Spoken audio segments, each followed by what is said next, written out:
Reading from the New King James Version, verse 1. Then David fled from Naioth in Ramah and went and said to Jonathan, "What have I done? What is my iniquity and what is my sin before your father that he seeks my life?" So Jonathan said to him, "By no means you shall not die. Indeed, my father will do nothing either great or small without first telling me. And why should my father hide this thing from me? It is not so." Then David took an oath again and said, "Your father certainly knows that I have found favour in your eyes." And he has said, "Do not let Jonathan know this, lest he be grieved. But truly, as the Lord lives and as your soul lives, there is but a step between me and death." So Jonathan said to David, "Whatever you yourself desire, I will do it for you." And David said to Jonathan, "Indeed, tomorrow is the new moon, and I should not fail to sit with the king to eat. But let me go that I may hide in the field until the third day at evening. If your father misses me at all, then say, 'David earnestly asked permission of me that he might run over to Bethlehem, his city, for there is a yearly sacrifice there for all the family.' If he says thus, 'It is well, your servant will be safe.' But if he is very angry, be sure that evil is determined by him. Therefore you shall deal kindly with your servant, for you have brought your servant into a covenant of the Lord with you. Nevertheless, if there is iniquity in me, kill me yourself, for why should you bring me to your father?" But Jonathan said, "Far be it from you, for if I knew certainly that evil was determined by my father to come upon you, then would I not tell you?" Then David said to Jonathan, "Who will tell me, or what if your father answers you roughly?" And Jonathan said to David, "Come, let us go out into the field." So both of them went out into the field. Then Jonathan said to David, "The Lord God of Israel is witness. When I have sounded out my father sometime tomorrow or the third day, and indeed there is good toward David, and I do not send to you and tell you, may the Lord do so and much more to Jonathan. But if it pleases my father to do you evil, then I'll report it to you and send you away, that you may go in safety. And the Lord be with you as he has been with my father. And you shall not only show me the kindness of the Lord while I still live, that I may not die, but you shall cut off your kindness from my house forever. No, not when the Lord has cut off every one of the enemies of David from the face of the earth." So Jonathan made a covenant with the house of David, saying, "Let the Lord require it at the hand of David's enemies." Now Jonathan again caused David to vow because he loved him, for he loved him as he loved his own soul. Then Jonathan said to David, "Tomorrow is the new moon, and you will be missed, because your seat will be empty. And when you have stayed 3 days, go down quickly and come to the place where you hid on the day of the deed, and remain by the stone easel. Then I will shoot 3 arrows to the side, as though I shot at a target." It seems a bit strange after spending so long in the tribulation and the kingdom and the new heavens and the new earth to be back in familiar territory in the Old Testament. If you, like me, were brought up on the Old Testament stories at Sunday school and Christian Endeavour and at home and reading the scriptures, I'm sure some of these stories are familiar to you. I've spent a fair bit of time the last time we were in Samuel discussing the answer to a question, which is, why is the life of David, and to a lesser extent the life of Saul, documented in such detail in the second part of 1 Samuel? Why is it so meticulously recorded? I suggested to you that if we are to avoid the untenable conclusion that God inspired these writings so that we could make of them types of Jesus Christ, essentially spiritualize them, then there has to be some other reason. Only the lives of Joseph and Moses in the whole of the Old Testament are documented as explicitly as the life of David. So this is a long and very detailed narrative of the life of the second king of the people of Israel. My suggestion was then that the story of David is drawn out in such exquisite detail so that the legend of David as the greatest of Israel's kings and the great hero of the nation might be established and entrenched in the minds of the nation. God, in getting this record written down, wants the people of Israel to have a proper view of the value of King David, and even before he was king, of the value of David to God himself and the value of David to the nation. The same could be said of Joseph's story. Joseph is unwittingly the saviour of the nation and worthy to be celebrated. Moses likewise, except he is a type of Christ, of the prophet at least, who God said he would raise up, the Lord Jesus Christ himself.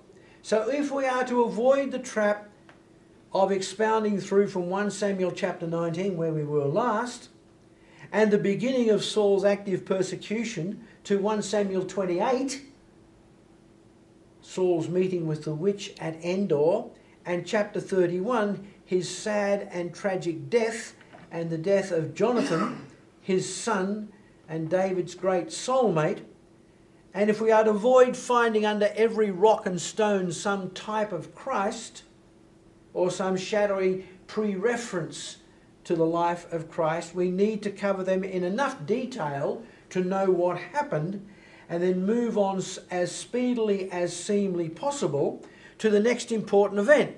The next important event in David's life is he becomes king. And so that's what I'm going to do. And I'm going to take you very, very quickly from chapter 20 through to chapter 28, just skipping across the tops of the mountains, if it will. Now, you may find some other mountains which you might say, you missed that mountain. Well, I might too. But some of these mountains might be ones that you might have missed. So between the two of us, let's get this broad view of what's happening. Now, Trish just read us the first part of chapter 20. We want to look at the whole of chapter 20, but just again in the details of chapter 20. David comes back to Jonathan and again pleads with his friends to intercede with him on behalf of him with his now obviously unhinged father. I have often thought to myself, what would a modern psychiatrist or psychologist make of Saul? You know, come in, sir. Lie down, sir. Tell me your problems, sir. He is certainly a case for study, isn't he? In all sorts of respects, even just humanly, leaving aside the spiritual aspects. So David wants Jonathan to go back to Saul and say, what's wrong? Why do you hate me? And we read in verse 1, David fled from Naioth in Ramah. Now that was where he had been hiding out with Samuel. And he went and said to Jonathan, what have I done? What is my iniquity? What is my sin before your father that he wants to kill me? Tell me if there's something I can fix. Jonathan promises that he will do so. We read in verse 4, Jonathan said to David, whatever you yourself desire, I will do for you. I put in my notes here, real friends always answer yes to requests from real friends. Most of you blokes, I would guess, at some stage or other has had a friend ring up in the middle of the night saying, my car's broken down somewhere, can you come and get me? Real friends say, oh, it's warm in bed. I'll send a tow truck down in the morning. No, real friends say, where are you? Hang on, I'll get there as soon as I can. That's what real friends do. Real friends are friends because that's the sort of thing that they do. And Jonathan is David's best friend. So Jonathan renews his covenant with David, and he promises to go between him and his father, to be the intermediary between the two. Verse 11, Jonathan said to David, come, let us go out to the field. They both went out into the field, and Jonathan said to David, the Lord God of Israel is my witness. When I have sounded out my father sometime tomorrow, or the third day, indeed, there is some good toward David, and I do not send you and tell you, may the Lord do so and more to Jonathan. But if it pleases my father to do you evil, then I will report it to you and send you away that you may go in safety. So now Jonathan ramps up the terms of this relationship to the point where he is now prepared to get offside with his father to protect the man who he cares about and who loves him so greatly. So he makes his choice here between family and love. I would guess in this room, at some stage or other, most of us have had to make a choice between family and love. Usually, hopefully, it's the same, but sometimes it isn't. Sometimes it isn't. So he says, I will send you away. And the Lord be with you as he has been with my father. This is verse 14 of chapter 20. And you shall not only show me the kindness of the Lord while I still live, that I may not die. This is Jonathan speaking. But you shall not cut off your kindness from my house forever. No, not when the Lord has cut off every one of the enemies of David from the face of the earth. What does Jonathan know? Or what does Jonathan think he knows? What does he think he knows? He knows that God is going to deal with his wicked father. And he knows that God is going to cut off David's enemies from the face of the earth. And he knows that Saul, his father, is one of those wicked men. It's a very hard thing for a man to say of his father, isn't it? And he says, when that happens, promise me that you'll look after me. Because I'm not in the same category as my father. My father hates you. I love you. You know, don't let God tar both of us with the same brush. Promise me that you'll do the right thing by my family. So Jonathan made a covenant with David and the house of David, saying, let the Lord require it at the hand of David's enemies. In other words, if David breaks the promise, then David's will have to pay the price of breaking the promise. Now Jonathan again caused David to vow because he loved him, for he loved him as his own soul. Included in that covenant is David's commitment to care for the house of Jonathan, by implication, when he comes to the throne, which covenant we later read in the scriptures David honours in full. And so we already know that Jonathan knows that his line is coming to an end, that David is going to be king. When you become king, promise me whatever else you do. You will have to punish the wicked people who've hated you. But promise me whatever you do that you'll look after my family. Even if you can't look after me, look after my family. Jonathan sets up a signal to David whereby he will know that Saul is favourable or not, because David's got to come to the feast. You can read the narrative again. Can I please suggest, go home, if you've got a quiet Sunday afternoon, read 20, 1, 2, 3, 4, 5, 6, 7 and 8. In a stretch, the whole thing, if you can. Okay, you may not be able to sustain reading that much scripture for that much time, but get the overview. Jonathan sets up a signal whereby he will know that Saul is favourable or not, and after ascertaining that Saul's anger is still hot towards David, he makes the move. Now, Saul now begins to hate his own son. As Saul despises David, he now takes out his irrational anger on his son. He says, do you not know that you have chosen the son of Jesse to your own shame and the shame of your mother's nakedness? This is verse 30 of chapter 20. For as long as the son of Jesse lives on the earth, you will not be established, nor your kingdom. Don't you realise the implications of siding with David? You are cutting yourself off from succession to the throne. You're in a sense shaming your mother by not sticking with me and putting in your lot with David. But he sends David away because he knows what's going to happen. It's now not safe for him, Jonathan, to contact David. It is a heart-rending parting, with both the young men knowing that this may be the last time that they see each other. The signal is that the young man will fire an arrow, and he will tell the young man either to fetch the arrow or to leave it. And that's a signal for David, who's hiding. If the signal is fetch the arrow, it's okay to come back. If the signal is leave it where it is, it's a signal for the young man to come back and for David to know that it's not safe for him to come back. And of course, it's not safe for David to come back. As soon as the lad had gone, we read in verse 41, David arose from the place toward the south and fell on his face to the ground and bowed himself down 3 times. And they kissed each other and wept together, but David more so. Then Jonathan said to David, go in peace, since we have both sworn in the name of the Lord, saying, may the Lord be between me and you and between your descendants and my descendants forever. So he arose and departed, that is David, and Jonathan went back into the city. Jonathan and David only see each other one more time. David certainly intended to find a place for his friend when he came to the throne. His promise is made in good faith.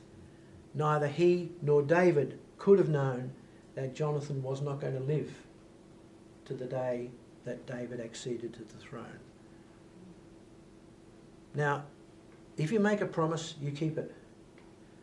Even if the circumstances that are bound into that promise change, if it's possible for you to keep the promise, you keep the promise. You must never break a promise just because something else changes. You know, we will always be confronted in life with the yes buts. You know, oh yes, but what I didn't understand at the time I said that was that there are no yes buts to a godly promise. A godly promise is a promise that you make and that you keep. God knows these things. God knows all things. And David makes a promise to Jonathan. He's not going to get to keep it.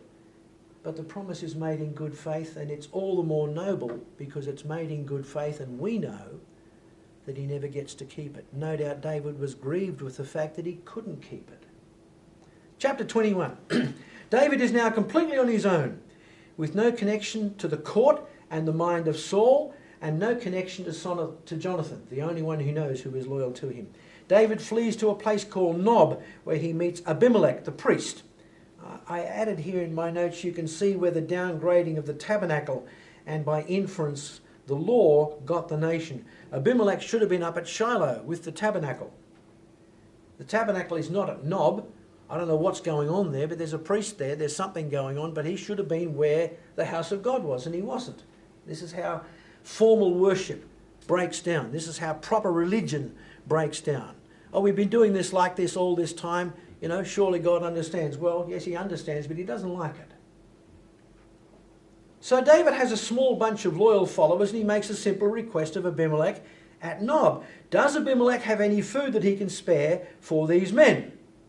Now, I'll get you to notice as you look at this that the practice of telling lies to protect oneself seems to be an obvious and continual occurrence in the Old Testament.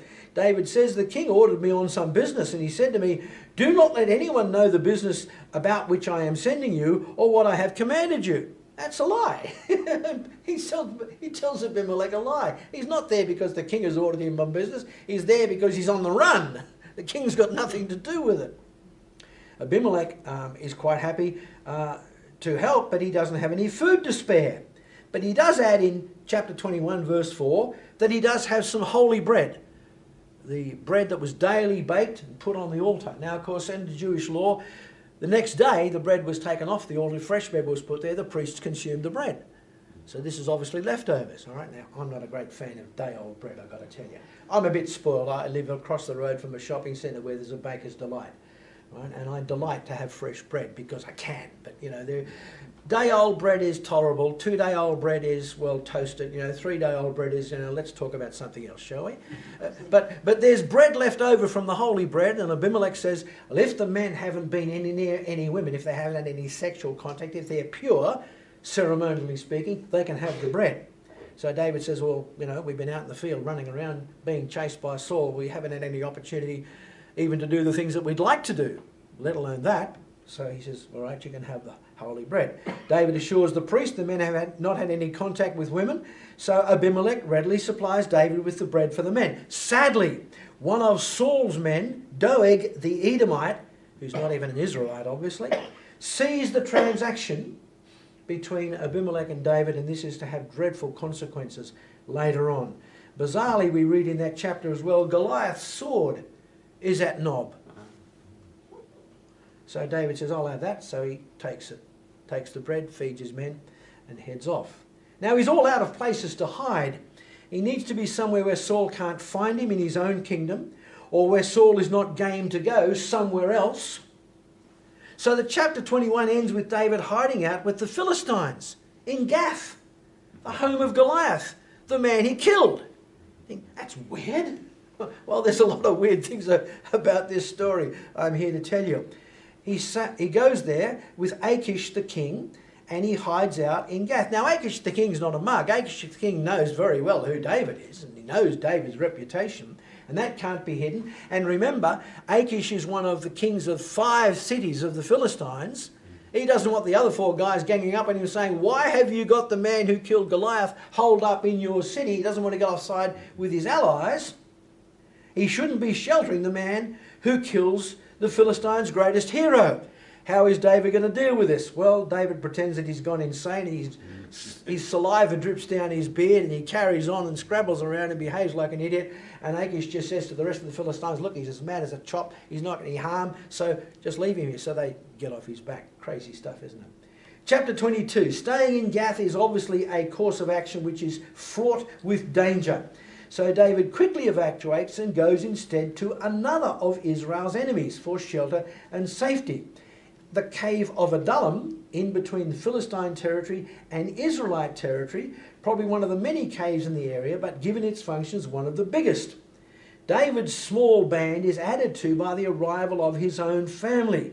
Chapter 22 we read, so that his brothers and all his father's house heard it, they went down there to him. So now all of David's family join him on the run. So he's not just out there by himself. I guess that's a good thing. Remember, his 2 oldest brothers were in Saul's army. So obviously they deserted Saul's army and came down to be with David. That's good. Have a couple of hardened professional soldiers with you. But the family of David probably had good reason to fear Saul as much as David had to fear Saul. If I can't get David, you can imagine Saul's mind thinking, if I can't get David and kill him, I'll kill his family instead. You know, it's a second prize, but it'll do until the right one comes along. This is how crazy Saul is getting. So David says, come down and stay with me. Don't stay in the farm. Don't stay in the army. As well as David's family, the son of Jesse attracts a ragtag collection of other people. Hardly the basis of a great army, but people who probably also had reason to fear or to hate Saul. Verse 2 says, everyone who was in distress, everyone who was in debt, everyone who was discontented gathered to him, and he became captain over them, and there were about 400 men with him. Can you imagine what this army looks like? You know, this is you know, the worst of the worst. The people who don't fit anywhere else. This is a misfit army of the best sort. I was thinking when I wrote this, it's just, well, he didn't have 400 men with him when he went to Nob and had to feed them. He probably wouldn't have had enough to feed them. Obviously, David felt his family, at least his mother and father, were as much in danger with him as they were in Judah. So he arranges to have them parked with yet another of Israel's enemies, in Moab. Verse 3, we read, David went from there to Mizpah to Moab and said to the king of Moab, please let my mother and father come here with you till I know what God will do for them. So he brought them before the king of Moab, and they dwelt with him all the time that David was in the stronghold. Now the Moabites were ancient enemies of Israel as well, but there hadn't been any warfare between them for a couple of 100 years, and I guess the Moabites didn't think too much about getting involved in Israelite politics, and so they gave David's family shelter with them. Wonderful thing. In stark contrast to Saul, who God is not talking to, remember we talked about that, God talks to David. Verse 5, via a prophet, God sends and said, the prophet Gad said to David, do not stay in the stronghold, depart, go to the land of Judah. So David departed and went into the forest of Hereth. So now there's this sort of continual journeying that David's going through, staying one step ahead of the chopper. Saul's madness is now full blown. And in the next verses, I won't read them to you, you can read them yourself, we read the record of his shameful slaughter of Abimelech and the rest of the godly people at Nob. He was wallowing in self-pity. He says, oh, there is not one of you who is sorry for me or who reveals to me that my son has stirred up my servant against me. What an awful thing to say. David is the one who God has anointed. Now Saul in his madness says, Jonathan has stirred up David to rebel against him. It's not even logical, it's not even rational, but it's certainly not true. And so he finds out about David's visit to Nob. He goes there, and Saul flies into a rage. He demands the priest's death. None of his soldiers will obey him. Abimelech is a priest, after all. But Doeg, the Edomite, we mentioned earlier, has no such scruples. He kills Abimelech and 85 other priests and Levites at Nob. 86 people is slaughtered because of Saul's foul temper. and his spite at not being able to do anything to David. He then goes on and massacres all the inhabitants of Nob as well. People who had no knowledge of David's visit, much less complicity in Abimelech's charity towards him. An awful, dark chapter, incident in the life of the people. Only one man escapes. His name is Abiathar. He becomes David's trusted spiritual advisor. And we'll come to it eventually.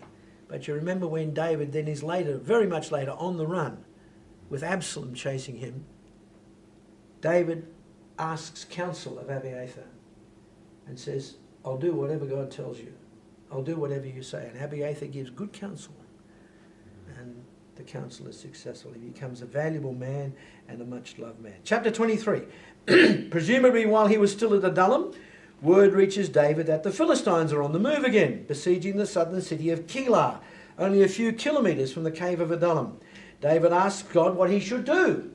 This is consistent, right? This is a man living by his wits, with his life hanging by a thread out there in the bush with 400 ragtag soldiers, and what does he do? Something's going to happen. He says to God, what should I do? What should I do? There is no great military tactic going on here. There is no special knowledge going on. David's on his own. He says to God, tell me what to do. And brethren, I surely do not need to say that no matter what the circumstance of life, if you don't know what to do, ask God what to do. And if he says nothing, what? Do nothing. Until he says something. And then when he says the something, go do it. I won't tell you the whole story, but we were in a situation many years ago, Hazel and I, of decision, a very important decision that had to be made, and we were asking the Lord what to do. And he kept us going for weeks. And he wouldn't tell us. He wouldn't tell us. And we had to go that direction or that direction. And he wouldn't tell us. And we weren't getting annoyed or frustrated, but we're thinking, and eventually God said, this is what I want you to do. So we went and did it. If God doesn't tell you what to do, do nothing. If you do something that God doesn't want you to do, it'll be a mistake. And you might end up going in the wrong direction. Anyway, so David says to God, what should I do? And God commands him what to do. God confirms his work and his command, and he confirms his obedience with resounding success. Verse 4 of that chapter, the Lord answered and said, arise and go to Keilah, for I will deliver the Philistines into your hand. That's what I want to hear. So David and his men went to Keilah and fought with the Philistines and struck them with a mighty blow and took away their livestock. So David saved the inhabitants of Keilah. Business as usual. David's on the outer with Saul, but David's on the inner with God. Which would you rather be? A strange situation occurs here. David is in constant communication with God, instant communication if the previous conversation is any indication. But then we read that David resorts to the ephod which Abiathar had brought with him from Nob for guidance as to whether he should stay in Keilah. The residents were no doubt most welcoming, seeing David had saved their city, or not. Now, why David needed to consult the ephod with Abiathar when God had already told him a couple of minutes earlier to go and save the city, we do not know. There is no internal answer. But God, whatever, continues to guide David as to what he wants him to do. He says in verse 11, will the men of Keilah deliver me into his hand? Will Saul come down as your servant has heard? O Lord God of Israel, I pray you, tell your servant. And the Lord said, he will come down.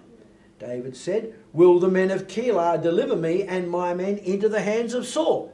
In other words, though I have just saved their city, will these people be ungrateful and hand me over to Saul to get Saul off their back? And God says, yes, they will.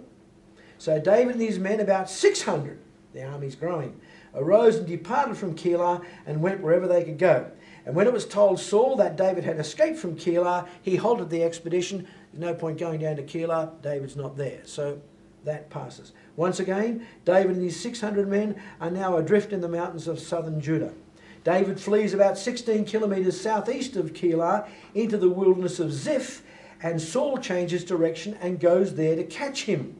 But we read in verse 14b of 23, Saul sought him every day, but God did not deliver him into his hand. Brethren, over all of this, whatever understanding we have of tactics, of intelligence, of carefulness, of all those things, the one thing that saved David's life all this time was that God was looking after him. Yes, he made good decisions. Yes, he asked God what he should do and what he shouldn't. But the main reason why David didn't get killed by Saul is because God was looking after him. And if you are God's person, being obedient to God and seeking to serve him as best as you possibly can, you can be assured that God will look after you. No matter what. No matter how horrendous the circumstances are, God will look after you. And there, in the wilderness of Ziph, verse 16, David meets Jonathan for the last time. It is a heart-wrenching and poignant encounter. Jonathan, Saul's son, arose and went to David in the woods and strengthened his hand in God. And he said to him, "Do not fear, for the hand of Saul my father shall not find you." Listen to these words. "You shall be king over Israel, and I shall be next to you." Even my father Saul knows that. So the two of them made a covenant before the Lord. And David stayed in the woods, and Jonathan went to his own house. Jonathan either did not know that God had said that none of Saul's sons would sit on the throne, or he was hoping that in some way David would be able to change that outcome. He and David could not have known how awfully God's prediction of the end of Saul's reign would play out.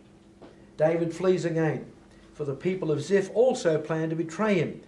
And the chapter ends with the quaint, we might say almost hilarious tableau of David's troops travelling round one side of a mountain and Saul's troops marching around the other side of the mountain and no contact being made between them.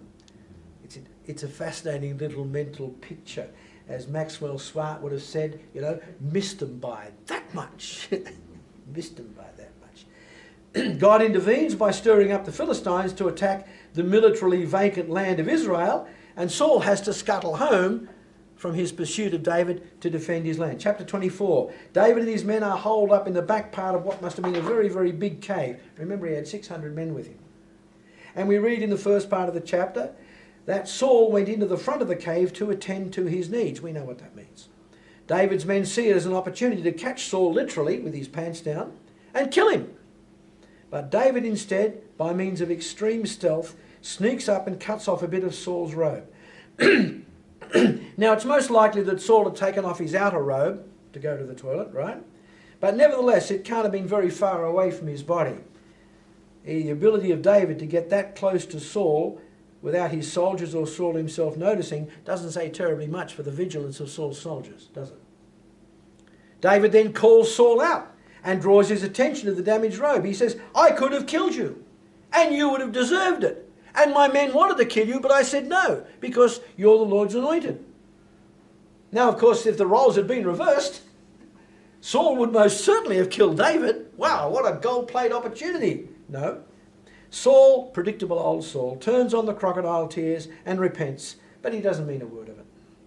For the first time, he admits to David that his time is over and David will be king. 23:20, he says, "Now I know indeed that you shall surely be king and that the kingdom of Israel shall be established in your hand." That's probably the only sane thing Saul says in 30-odd years.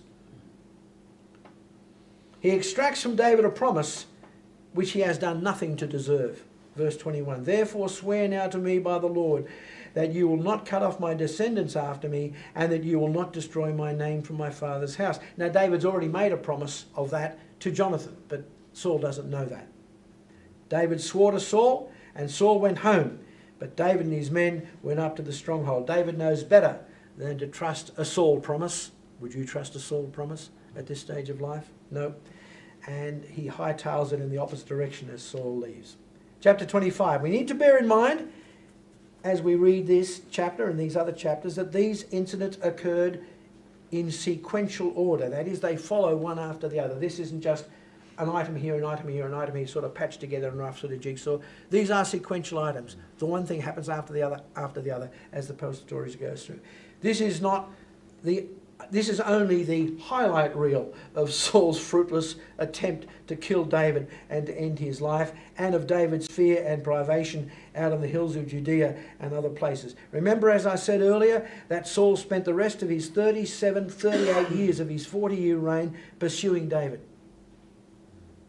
Now, I don't know what the clinical definition of obsession is, but the biblical obsession is to spend all but 2 years of your reign of 40 years as king trying to achieve one thing which is never going to happen. That's obsession carried to a fairly extreme degree.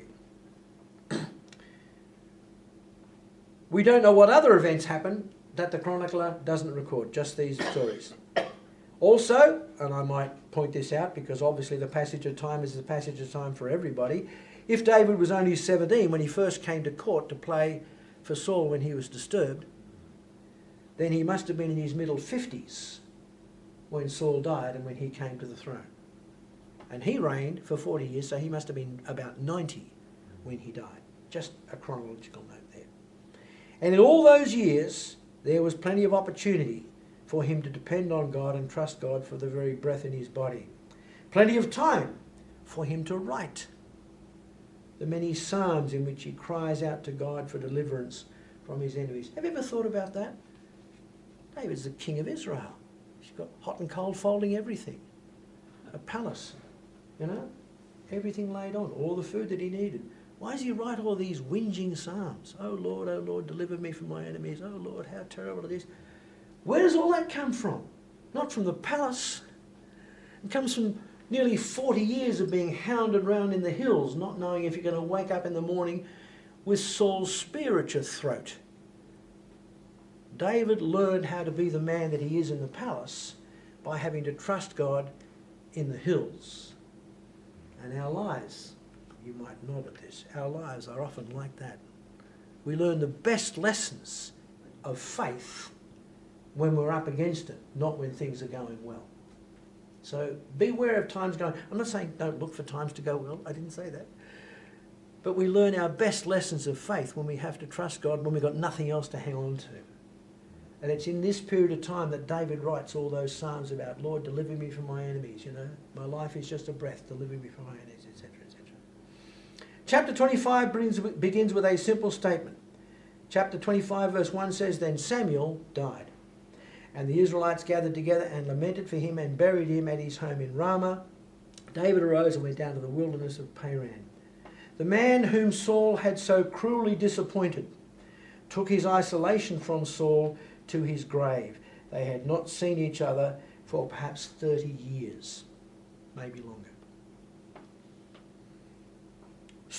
Samuel had invested everything in Saul, and Saul had never failed to disappoint.